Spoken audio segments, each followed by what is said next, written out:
All right, now tell us your name Donald Vincent. and your job title. I'm an associate professor of digital media and communication at Hilbert College. Um, uh, and how long have you been here at Hilbert? This is my 6th year at Hilbert College. What's your favorite thing about teaching here at Hilbert?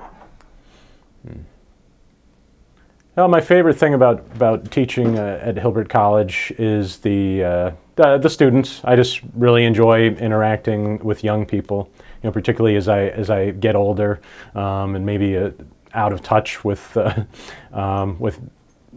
younger culture. It's nice to keep in touch with younger people. But I just like I like interacting with people, and I know it's just a comfortable way for me to do that.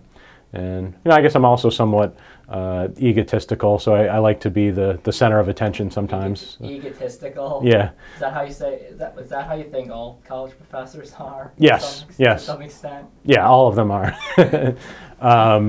But yeah, I mean, there's certainly some egotism there, or maybe it's just I guess I think everybody has a dream in their life. They want to be, the star of a show, or the front man of a band or something like that. And so, I couldn't do any of those things. So, for a short period of time, and even if it's just a small group of people, I'm kind of I'm the star of the show.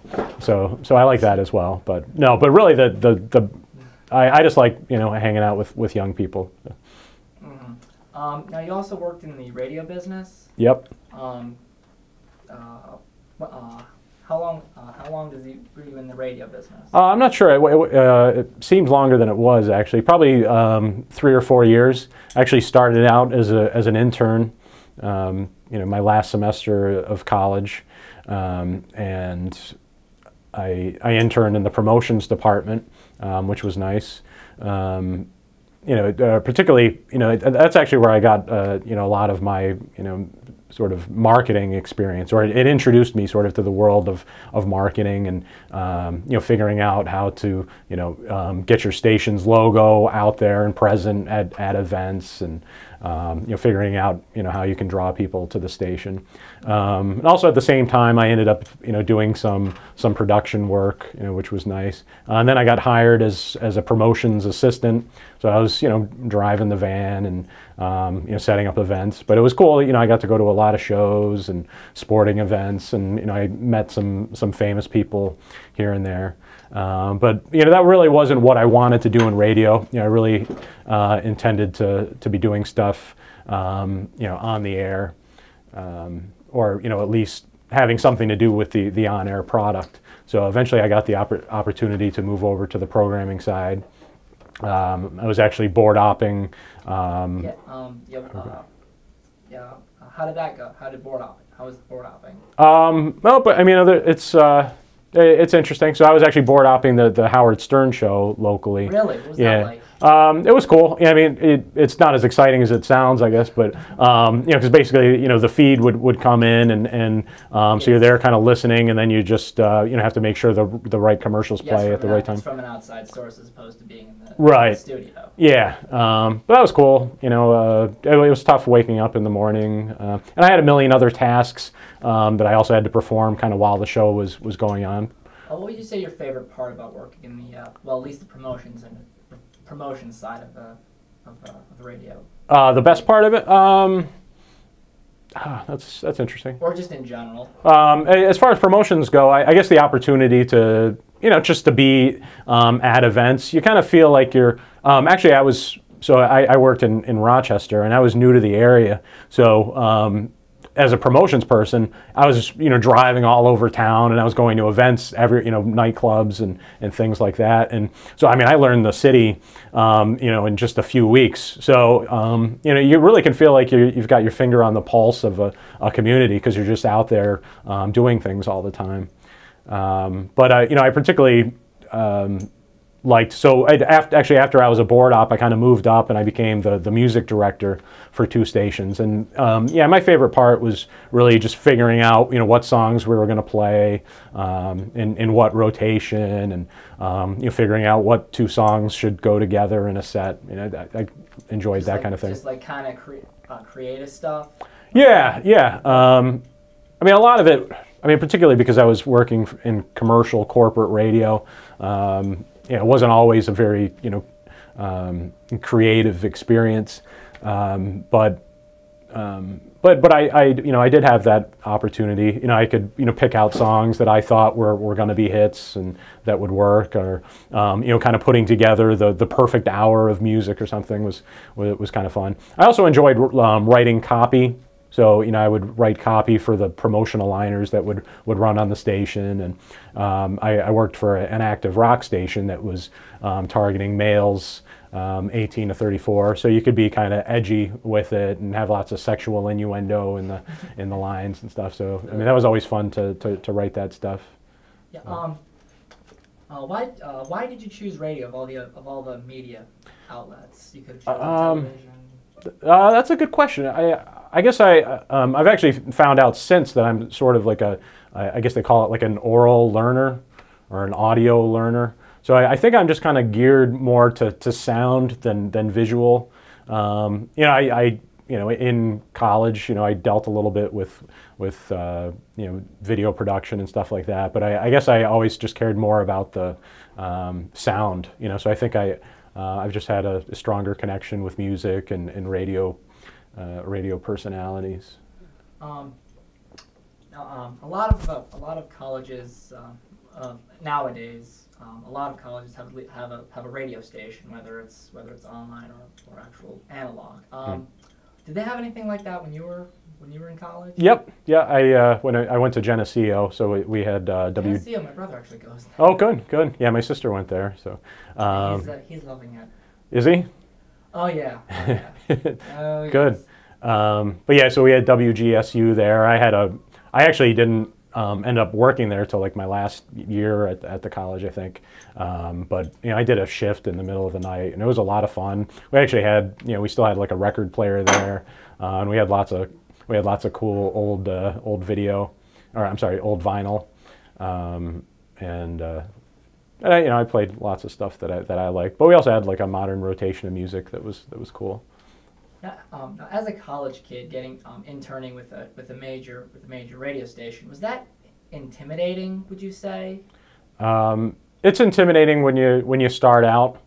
You know, like the interview process, and then going there, and I mean, there's just a whole, you know, system or operation going on, and you have no clue, you know, what's happening and what your role is supposed to be. So it certainly is intimidating, and you know, I can be somewhat of a shy person, you know, with people I don't know. So you know, I had to kind of challenge myself to kind of speak up and say, hey, no, I can do that, or you know, no, I want to be on the air, or something like that. So you know, an important thing to be is assertive.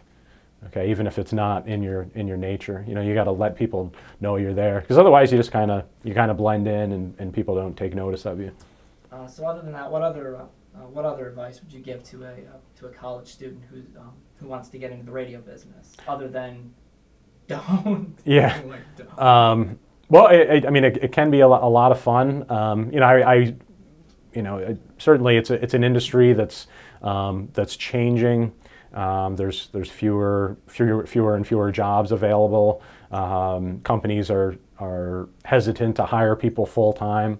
You know, so you know, I know lots of people that have been working at the same station for years, and they're still like part timers, even though they're working like 39 hours or something, so they don't have to get paid benefits. So so it is tough, but I wouldn't discourage people if it really is their dream, you know, to try working in radio, because if you have the talent and if you really work hard, you know, I think there is a place for you.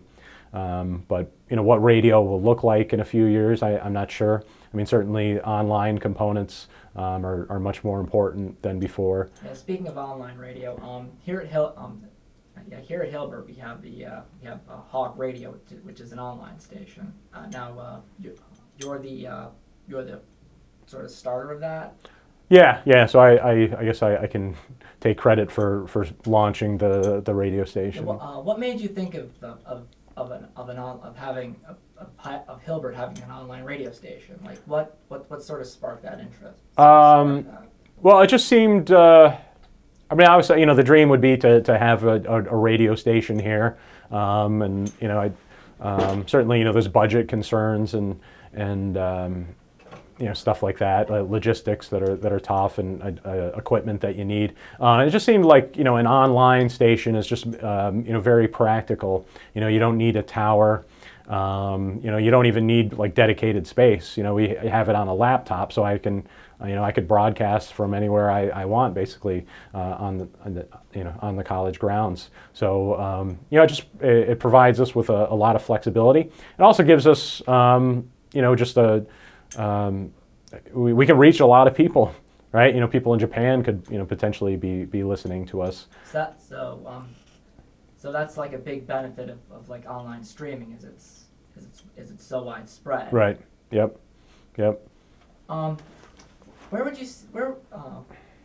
Even with online radio, where do you think that radio is going? Yeah, that's a tough question, and answer as best as you can. Sure. I can't really say for with any certainty what will happen, but I think some particularly terrestrial radio, your local traditional radio over FM and AM. I think they will probably need to focus more on local content.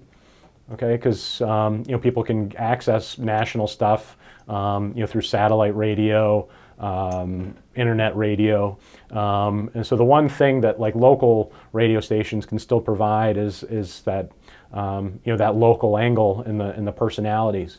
So while like in the 90s and the early 2000s, you saw kind of local radio become more nationalized, right? You have disc jockeys that aren't even in town. And lots of playlists that are maybe being figured out somewhere else. I think with I think we might move away from that. Maybe local stations will become more local again, because that's really the only selling point they have right now. They're so local. Yeah, they're local, so they can give you the weather and the traffic. They can talk about the events that are that are unique to your community. With other media outlets like television, the internet, film, do you think, despite all this, do you think radio is going anywhere? Yeah, I don't think radio will ever die. I think people have sort of prematurely declared it dead, just like they have with newspapers. No, but I think radio will always be there in some form. I don't know, just because it's a very powerful medium, and I think because it relies on people's imaginations. It's you could consider it maybe a more rich medium than something like television. So when you're listening to an on-air personality, you're kind of picturing in your mind, what they look like, and maybe the gestures they're making, what their studio looks like. That's your own. It's your own personal experience, and it's not the same with television or film. And television is sort of like everything's sort of like fed to you. All the visuals and stuff. So there's a bit more, I don't know, mystique about radio, right. I guess. Yeah, I think it's more personal, and I think people really. You look at these people like Howard Stern or Rush Limbaugh. People who've made a lot of money in radio. It's because they've established a personal connection with their listeners. Their listeners feel like these are their friends or their buddies or something. And I'm not. I think you can do that with television, but I'm not sure it's quite the same. Now with the students that you've had, do a lot of them have a passion for radio? Or is it just or are they still figuring out where they want to go? I have encountered a few students that are really into radio, and that's clearly what they want to get into. Other people are kind of still figuring things out. I would, recommend that people are flexible as far as, what they want to do, just, because of the economy and practical aspects of the job market, right? I mean, you might not find a radio job, so maybe be open to television or print journalism or online blogging or something. What kind of personality do you have to have in order to work in the radio business or even any media outlet? Yeah, well, and radio tends to have some interesting characters. I'm not sure that there's any one personality, because I've seen lots of different ones that and they all work in their own way. I've seen people that are very introverted. If you encountered them on an elevator or something, I mean, you could barely get them to say 2 words to you. But then you put them in front of a microphone, and boom, they're larger than life personalities. So it's hard to say what type of personality will succeed. I mean, certainly, you got to work hard, and you got to be assertive. You got to have that sort of get up and go attitude. Yeah. About you. Yeah, and that's probably true for any industry. And I'm trying to find somewhere to wrap up here. And to wrap up, just generally, what would you say is the biggest thing that you learned working with the radio business? That's interesting. Wow, that is a tough one. The biggest thing I've learned. Well, I guess. Well, one thing I've learned is, and it's a cliche, so maybe it's a bit of a cop out, but just that you can't please everyone, and I think when you're working in that industry, you're working hard trying to get ratings, right? You want people to listen, so you spend all this money on research, and you read all the trades, and you do all sorts of things to try to figure out what are the right records to play, what's the right type of content, and no matter how hard you work, sometimes you are successful, and you get better ratings, but it's never perfect, right? And I guess it's because people are different. So you can't try to be all things to all people, So I guess that's it. Just I would say focus on a particular thing that you do well. Like I think a radio station should be kind of one thing, and stay true to it, rather than trying to. If you think, I can reach, teenage girls ages 15 to 20, by playing, dancey hip hop records or something, then you should just do that, right? And forget about, your own personal taste. Yeah. I mean, that's another thing, I learned is you really can't let your own personal tastes get in the way. But it's tough. I'm a big music guy, and to some extent, when I was in radio, I think. Because it was a job, it did sort of hurt or impact the joy I got out of music. Because when I was doing that job, I was constantly thinking about, is this record a hit? Is there a hook, that'll get people to listen, or that people will like? And once I left radio, it actually took me a little while to stop. Listening to music that way, and to just start, enjoying it again as a personal experience. Okay, I don't think that's about it.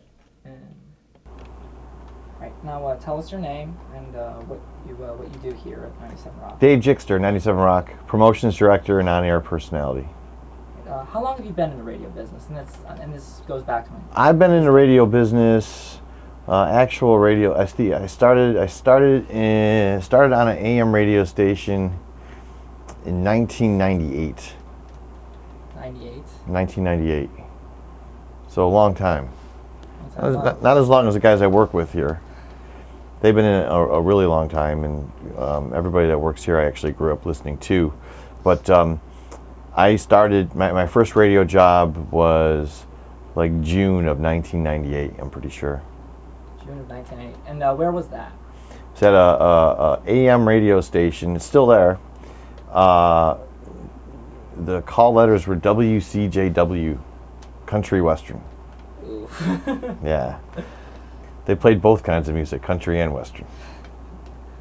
Well, you did your time, I guess. Yes, sir. Great place, though. They're still there. They're actually AM and FM now. And I still stay in touch with my boss, who is the owner. I still talk to him at least once a month.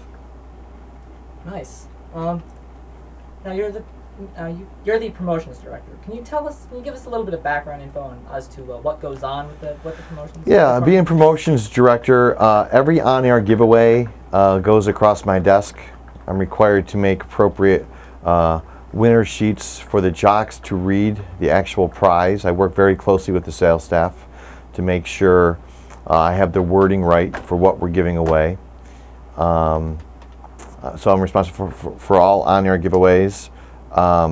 We also organize promotions, contests.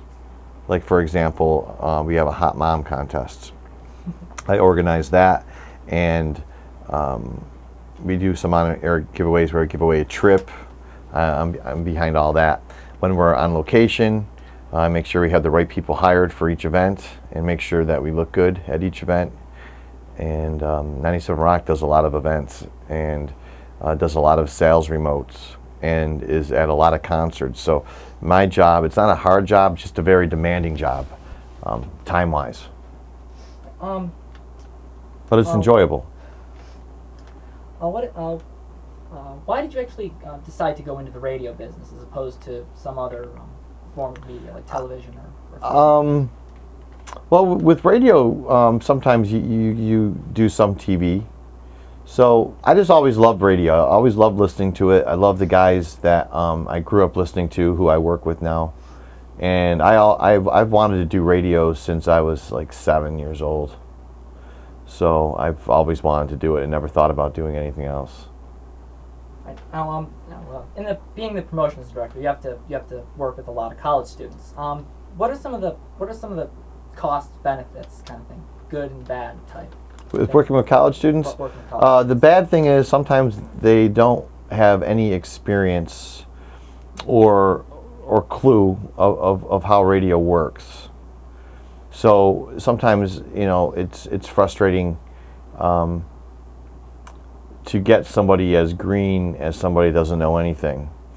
But on the other side of the coin is it's also very rewarding to see that college student like the business, learn the business rather quickly, and enjoy being here. That's definitely a good part of the job.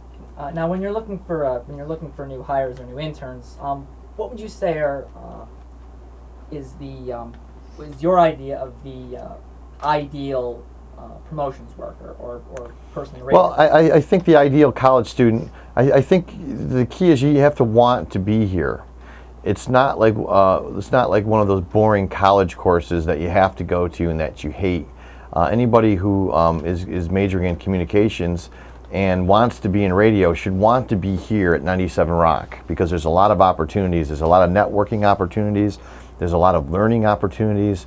And there's just a lot of fun opportunities to take advantage of. So I think if you want to be here, you're going to excel. And I've seen many students over the years excel because they enjoyed being here and they wanted to, after their internship was done, they actually wanted to work here.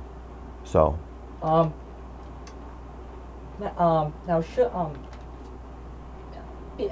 Being an intern, you make a lot of mistakes, and one of the things that could come across as intimidating as they're almost afraid to make mistakes. Should they really be afraid to screw up? No, not at all.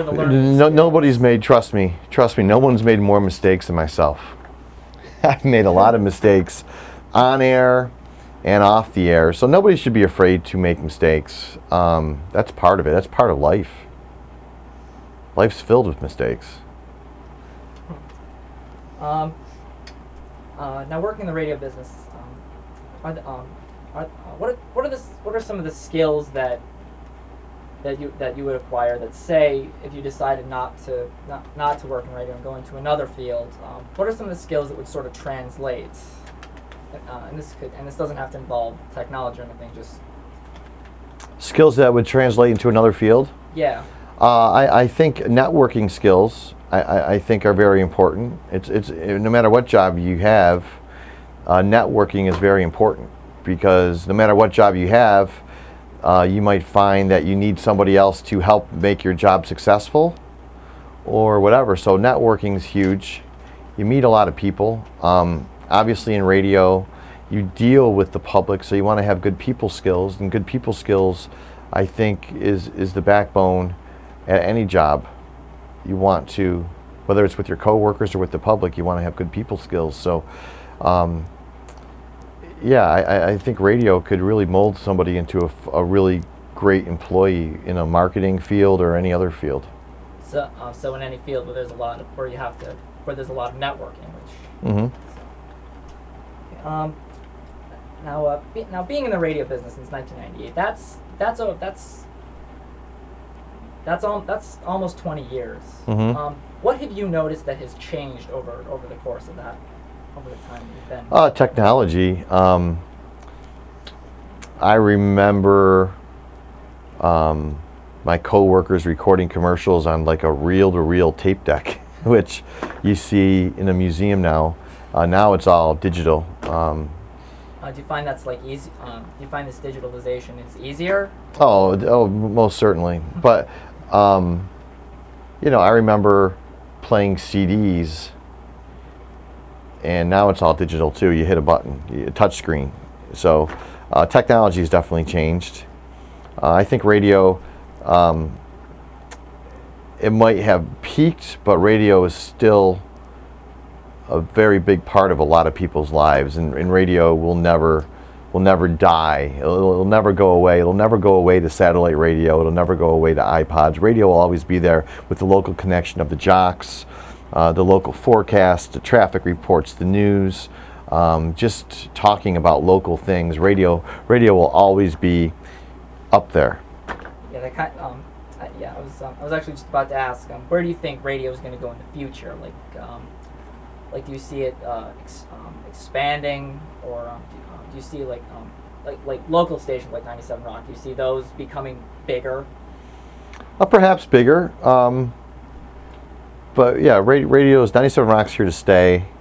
The local connection is huge, and people listen to the radio for that local connection. They want to hear that DJ that they know. A DJ that they know is like a friend of theirs. They're going to want to hear the local traffic, the local weather, the local news, the local reports of a concert, or they're going to want to hear that local connection. Now, what's the most important thing out of all the lessons you've learned working in this business? What would you say is one of the most important things that you've taken away? The most important thing? Say that again. The most important lesson that you've learned. The most important lesson I've learned.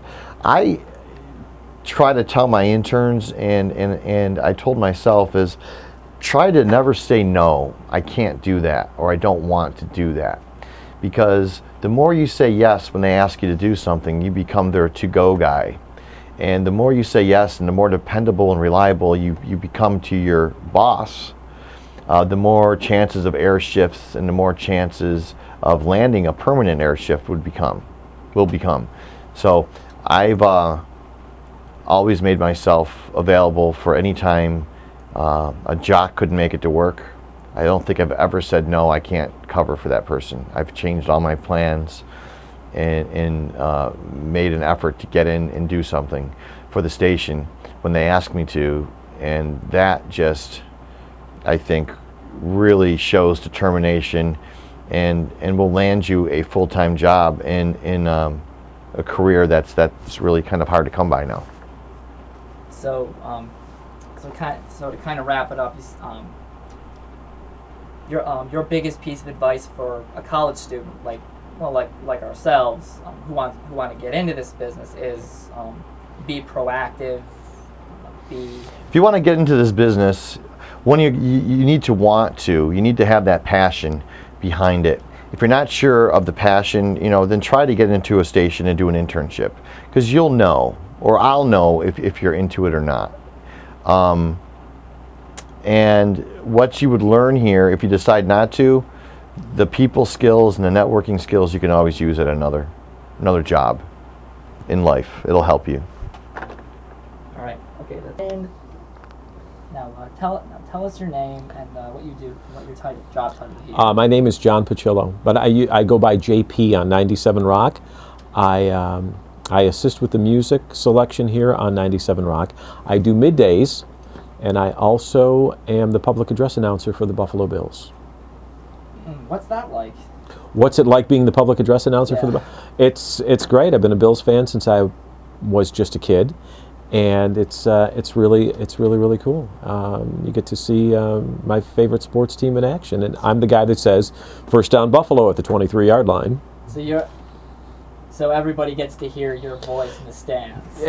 I'm the guy that you hear say touchdown Buffalo. I'm that guy. Yeah, I've been doing that for 6 years. That's got it's a cool gig. That's got to be cool. Yeah.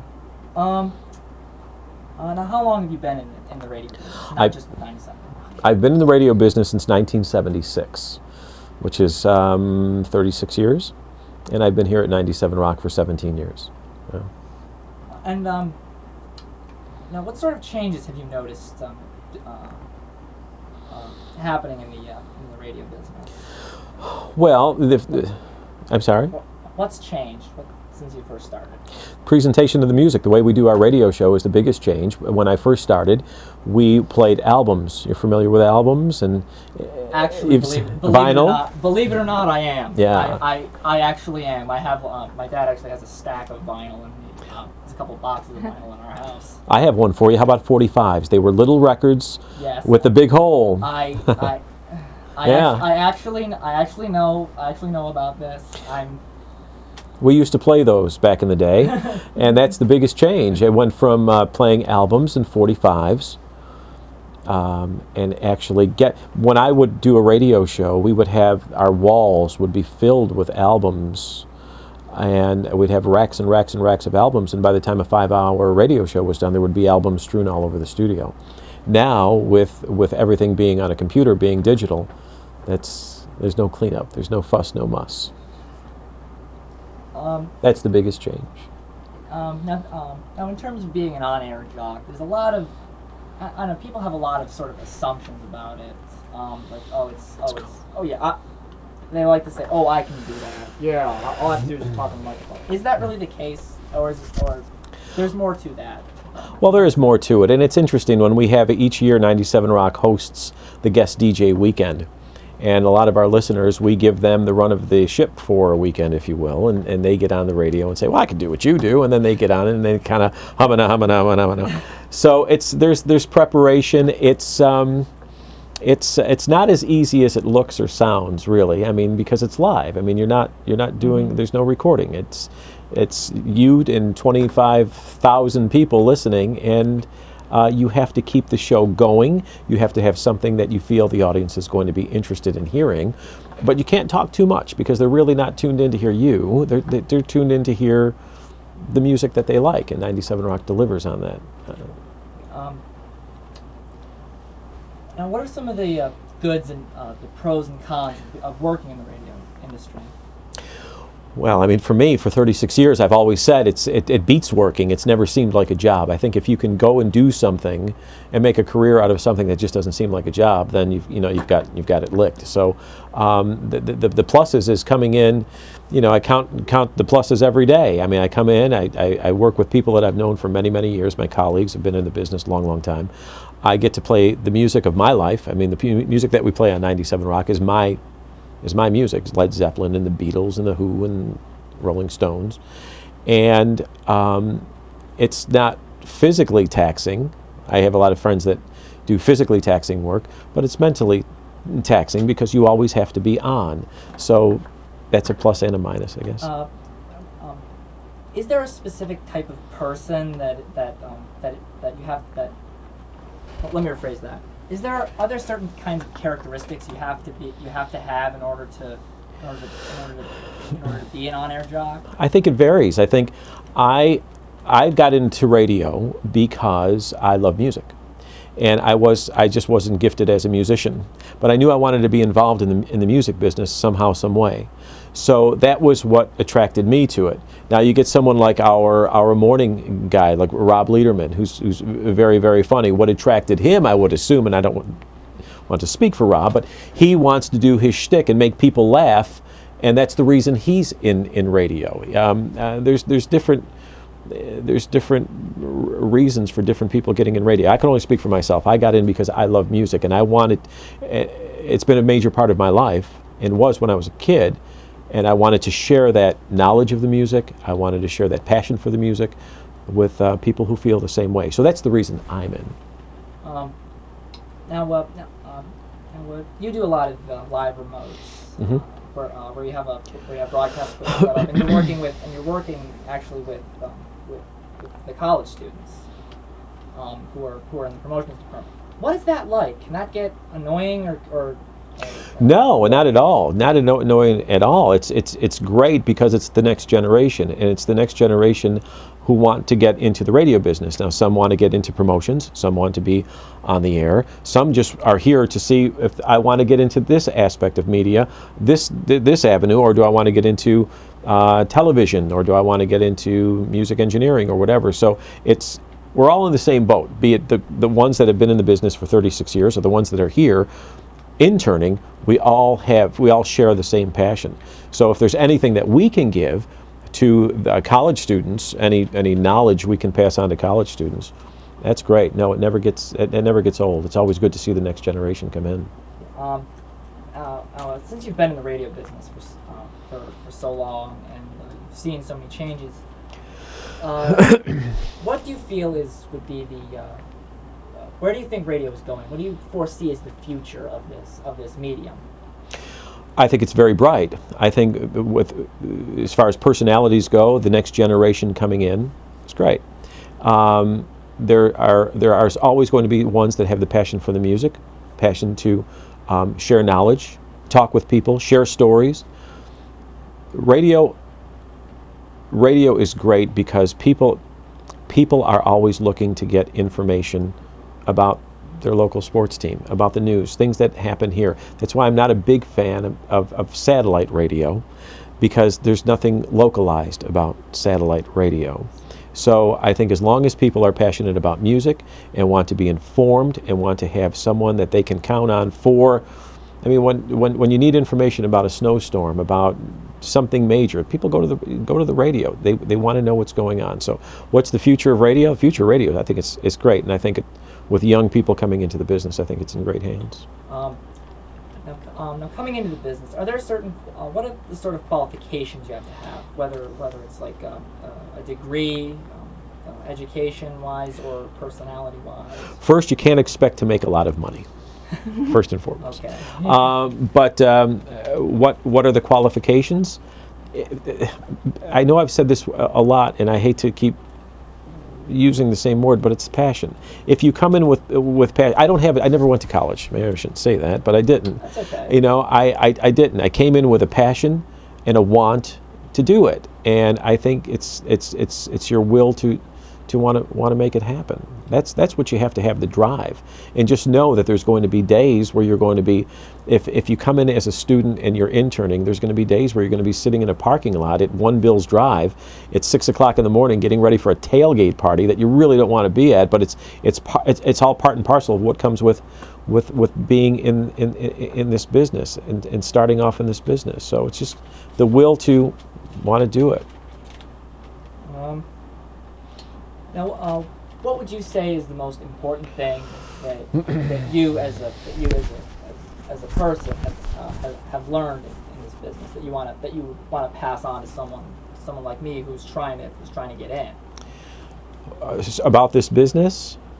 Or I'm sorry. Run that by me again. Sorry. I'm kind of going off of a sheet here, but yeah. What? What is the most important thing that you've learned working in this business that you could pass on to the younger generation? You would like to pass on to the younger generation? That people count on you. If you're in radio, people count on you for a lot. People feel that you are a part of their day-to-day routine. People feel that we've been invited to people's homes for Thanksgiving dinner, for Christmas dinner. You are a part of their family, and you have to take that very, very seriously. When you come in here and you are on the air, I'm speaking for, when you're on the air and you're talking, you're sharing their work day with them. You're sharing a good majority of each day with these people. They've come to know you very, very well, and there's a responsibility with that you can't bluff them. You just give them facts, you give them information, and you're there for them. And whatever they need, you deliver on as much as you can possibly deliver on. Be it a request, be it out there in the community. 97 Rock is always in the community.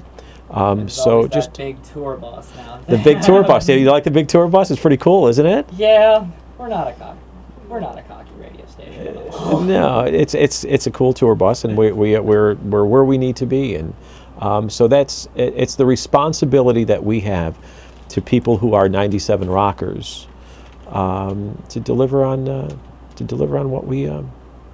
what we say we're going to deliver on. That's not all I have. Jen, you got? All right, now tell us your name.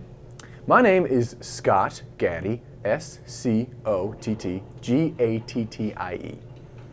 And what do you do here at the WBNY? At WBNY, my official title is Production Director and Student Engineer. My unofficial title is Guy People Call When Stuff Breaks / Song and Dance Man.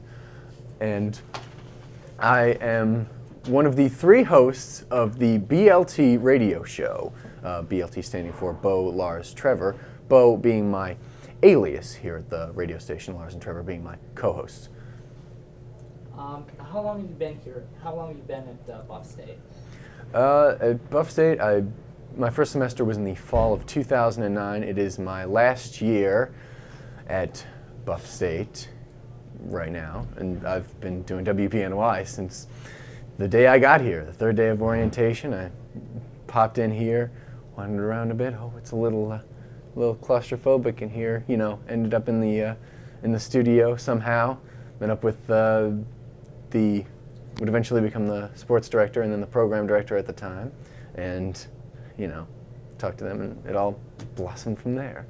Now, where do you think you're going to go after you graduate from Buff State?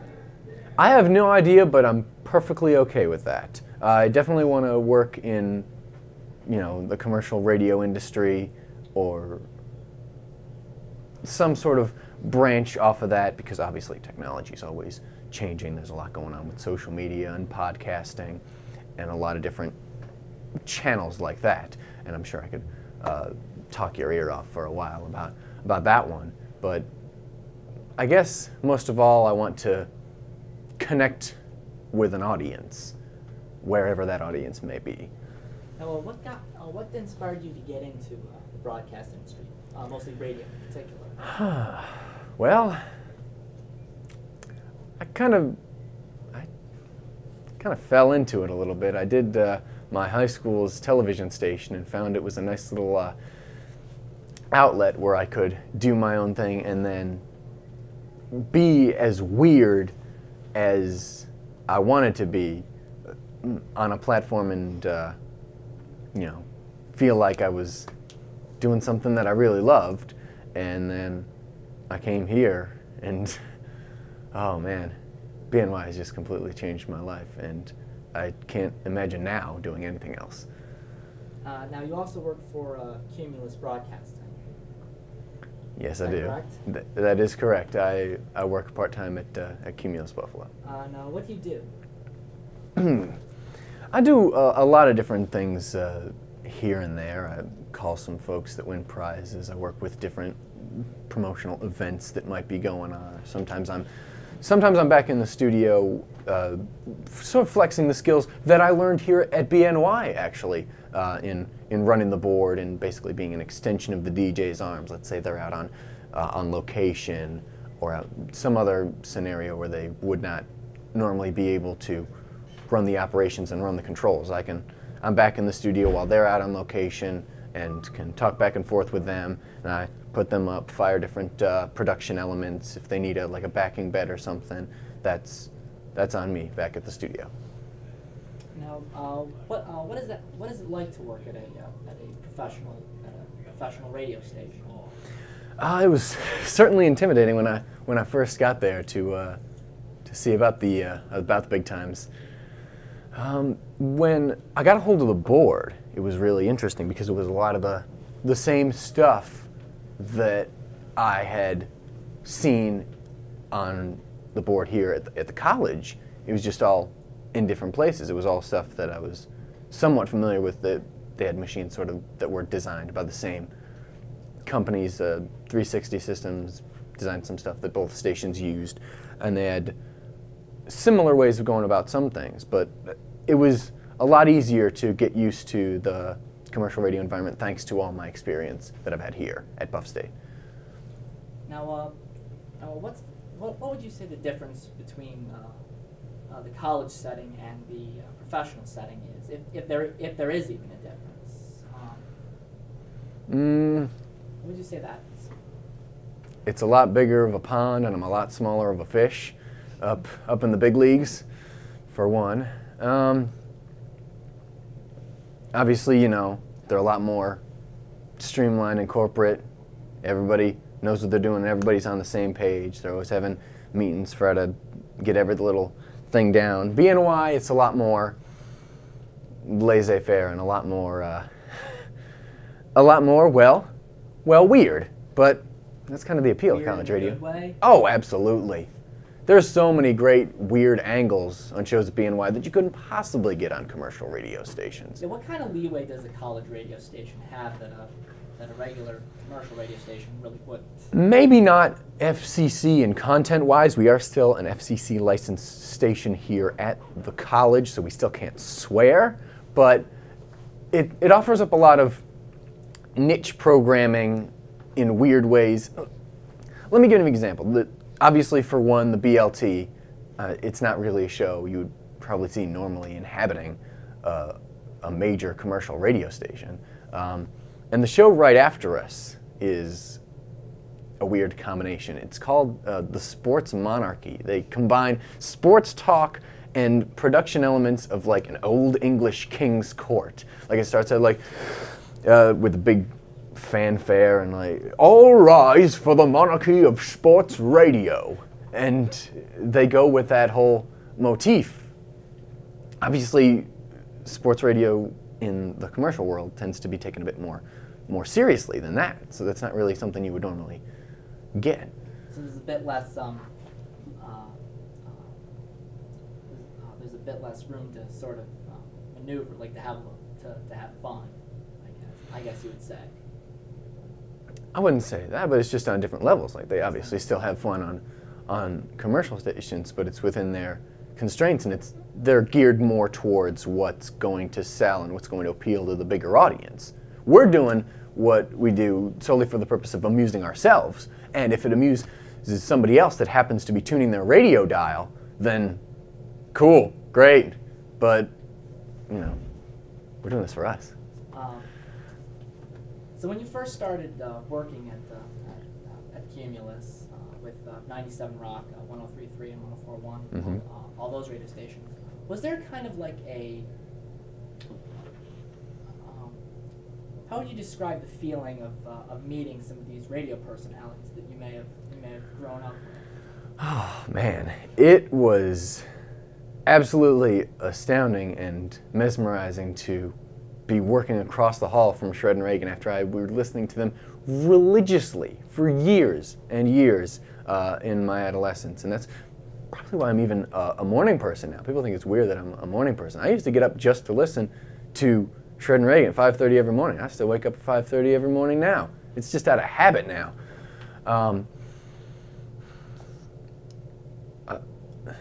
Other than that, I mean, it was a little bit of a shock. I certainly recognized their voices, but it was Shred and Reagan more than any of them that had a profound influence on me, that certainly intimidated me the most. I first got introduced to Reagan. I seemed to block everything else out, and he seemed like he towered over me, even though we're basically the same height. Just in kind of like reputation, almost. Mm-hmm. Almost. God, I love those guys.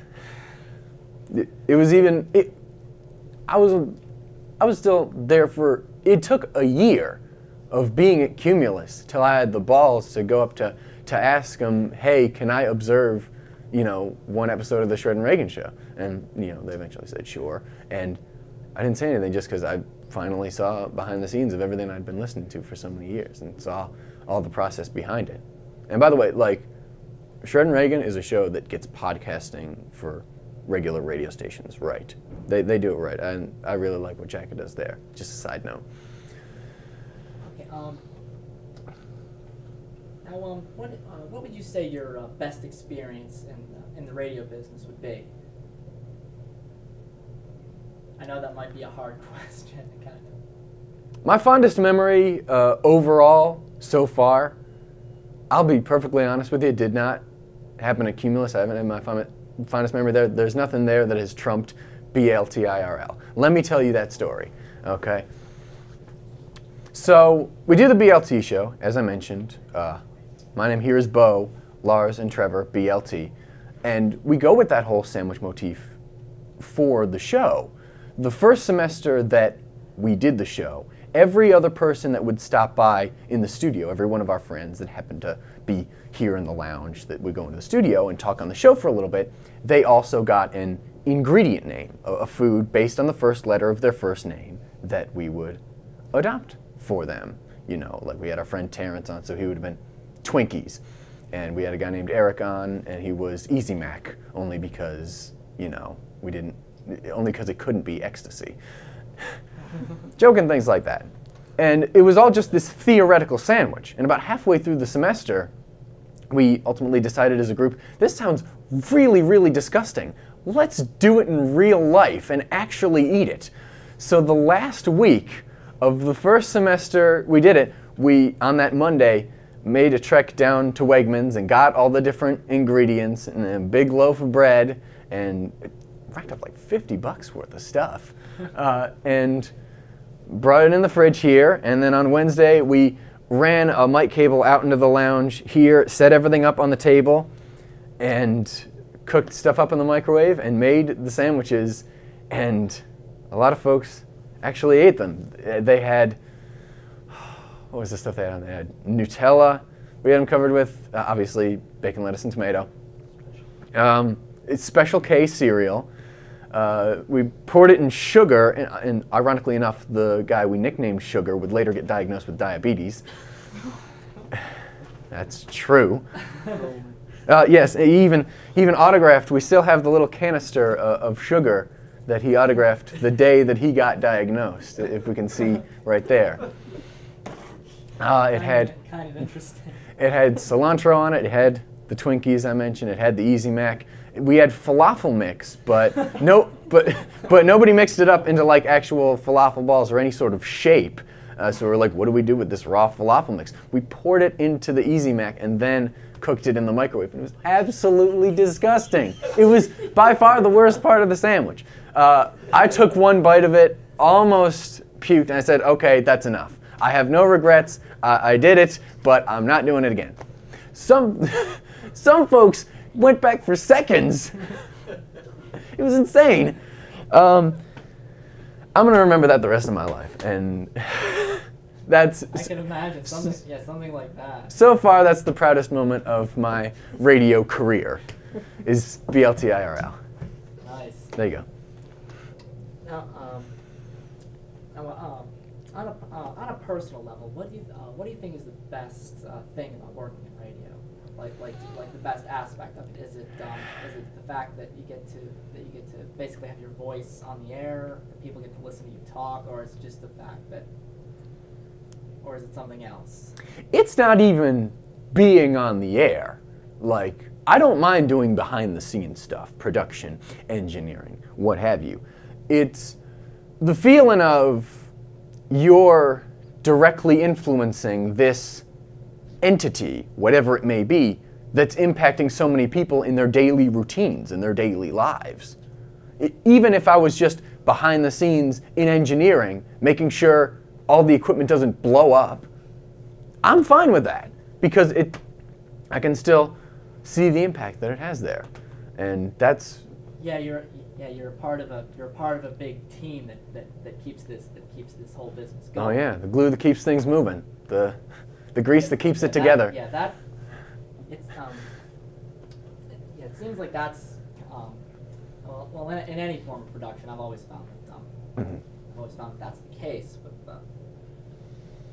But where do you see the future of radio going in regards to today's technology? Whew. In the future. Glad you asked that question. Okay. Oh my goodness. I'm definitely a lot more interested in what podcasting has to offer, though I feel like it's got to go in a certain direction for people to actually connect a lot more with it. Like, it's great on iTunes and different things like that, but people are getting more and more impatient, and there's a lot of changes that are going to have to be made for technologies that don't exist in 2 years, or that don't exist yet but will in 2 years. Sorry for my misspeaking. I don't know where I see the future of radio going, but I'm keeping my pulse on it as much as I can, and I'm going to try to be prepared for just about anything it throws at me. Do you have any advice for future college students who want to get into the radio business? Yeah, just do it. Just do it. Decide what you want to be and go be it. When you first started working at Cumulus, you started as an intern, right? Of course. And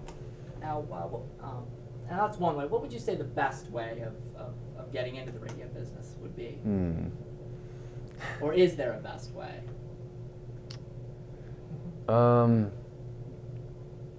You got to whore yourself out a little bit, admittedly. Whore yourself out a little bit? Yeah.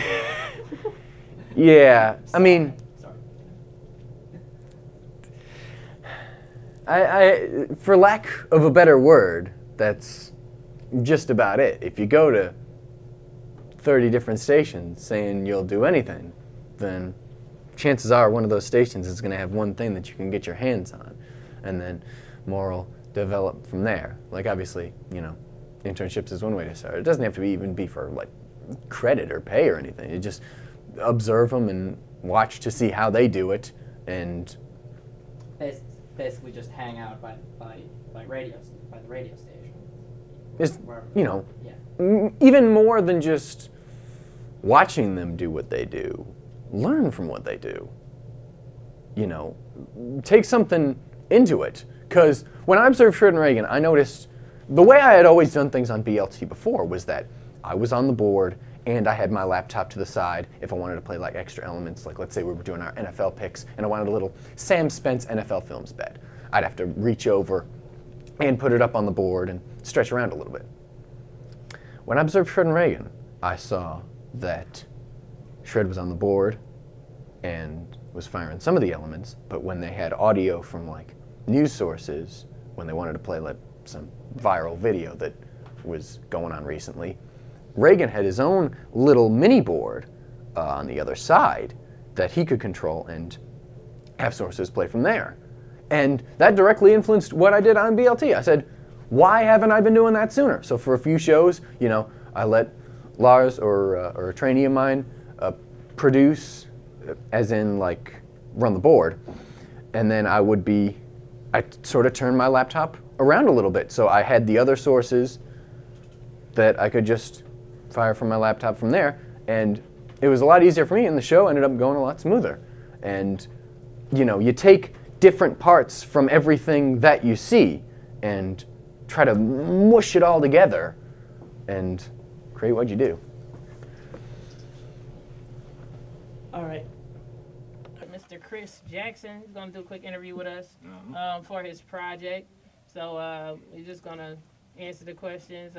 You can introduce yourself real quick, just pass him a mic and say, hey. Hey guys, it's DJ Jackson here. All right, can you hear me better now? I don't need a set of headphones or anything like that. Yeah, I can hear you. But Yeah, it's great to be here on Jazz's show.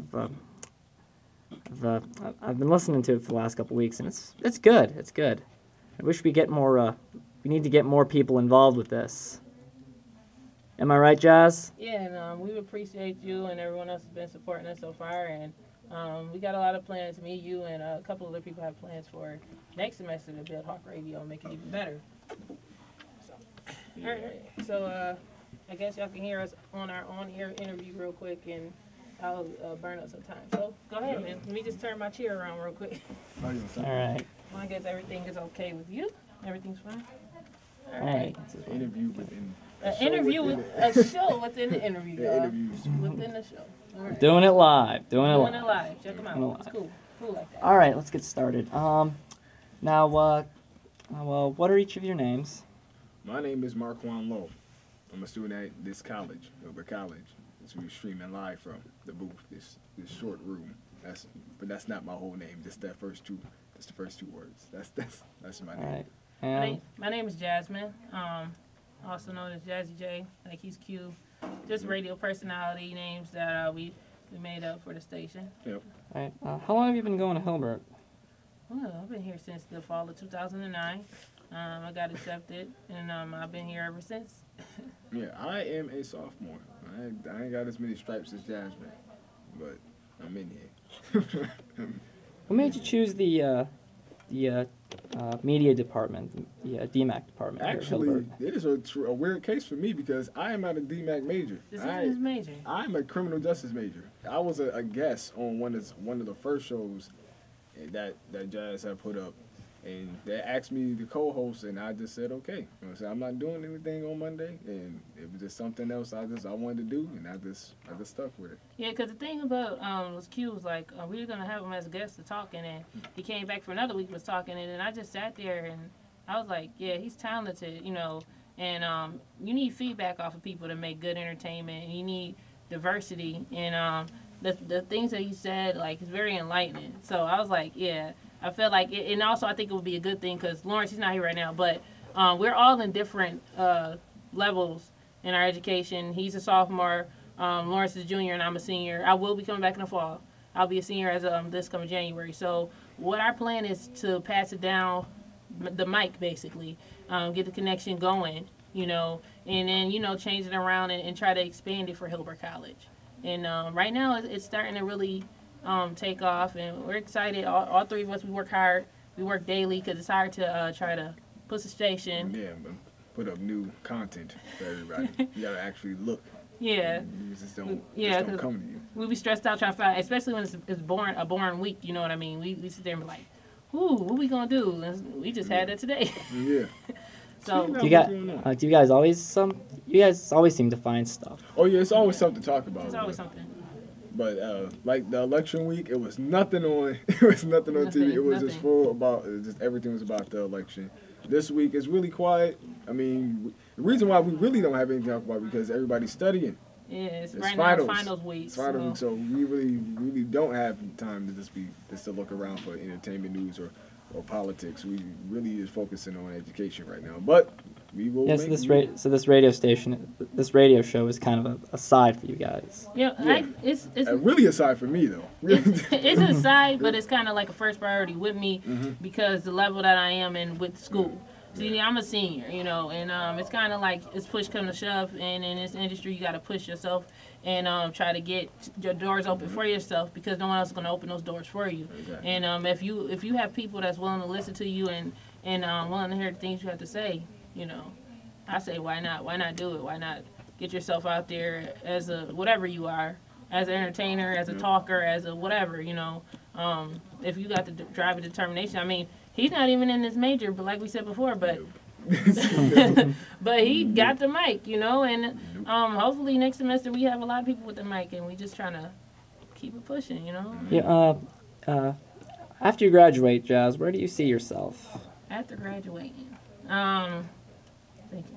That's kind of an open-ended question. It's very broad. I want to eventually have my own entertainment-based type of company, but I want to try to start off small, try to do some more radio talking and stuff like that, because I guess we're good at it. People been telling us that we're good at it. So I'm going to try to stick to this platform. And also, I always wanted to do films, like doing short films and things like that. We grasped into that. Me and Lawrence grasped into that last year.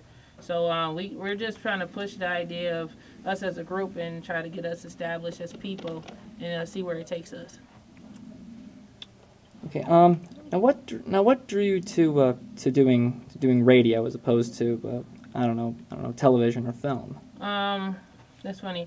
We actually, me and Lawrence were doing film. It'd be good if he was here. Yeah. We were doing film. We had did an actual short film for the class last year.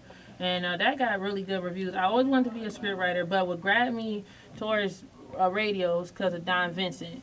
And what happened was I was bored a lot of the time, so I just do YouTube videos just cause, just talking and stuff like that, and I just post them on YouTube. So then this coming September, we've been talking about getting Hawk Radio going for a long time. Since I was a freshman.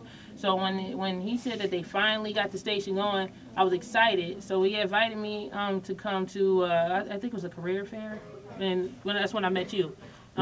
It's for like a second time, for the first time during the semester, and another person, and we were all out there, and I was nervous at first, but the more I talked, the more comfortable I got.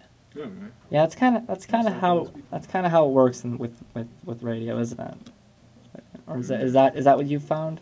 Yeah, it's like I talk a lot in my real life, so I just feel like, and I already had, I just feel like. And plus, for me, this is not like when I came in, I wasn't nervous. I just wanted to throw my 2 hay pennies in and just to see where it was gonna go. But it's like a broader perspective. I don't know. I really feel like it's a blessing because like when we do the shows every week on the radio live, we record it for YouTube. So we try to basically. It's all we do is sit here and try to network and expand Hilbert Hawk Radio, and I just feel like it's a good way to also not only get ourselves out there as students and as personalities, but to give people from our school, or people that's not even from our school that listen all over the place, a chance to voice their opinion, to hear stuff, and to get caught up on the news from a younger person's perspective, and it's allowing us to be ourselves compared to other scripted things. Yeah. It's definitely not scripted in the booth. It's not scripted. No. The only thing that's scripted is our hot topics. Like, okay, this is what's going on, and then we just go straight into it live. So it's really fun. It's fun. It's a fun process, and we work real hard every week. What do you think are some of the benefits of having a student-run radio station, whether it be online or analog, at a college? What do you think some of the benefits that would be? Freedom for creativity. Oh yeah, we can do. Basically, she runs it. So basically, whatever she wants to do, unless it's not obscene or you can't use any type of words or like that. But other than that, it's completely free reign. Freedom. Basically what you want to do. Freedom for creativity. Also, it's like because a lot of times you see people that they're doing work and they're doing work instructed by another person. And they're not actually doing what makes them happy or expressing themselves like who they are. And what we do together is we're expressing who we are and using the different talents that we have to put towards the station to make people be more intrigued by us as a talk show host. Yep. Basically to inform everybody. Information also. Yep. Just to inform people. Yeah, and also because other thing is I notice about media is a lot of times media seems to slip on talk about important topics, and it seems like it's repetitive, you know. We talk about entertainment news, of course, to get the views and stuff like that, but we also talk about serious subjects that may not get that much publicity or discussion on any other station. Yeah, on a mainstream type station. So we're just trying to get a positive influence and try to also, the thing that I like the most is being able to give other artists a chance that's underground. Yeah. Being able to make sure the paperwork is right, copyright is straight, and to be able to get them to come in as guests and basically help not only work to get our careers on track, but to help other people get their careers on track also. Yeah. Kind of connecting fan bases. That's something that's cool. And one last thing, just from what you've learned and what you've experienced doing this, what would you say?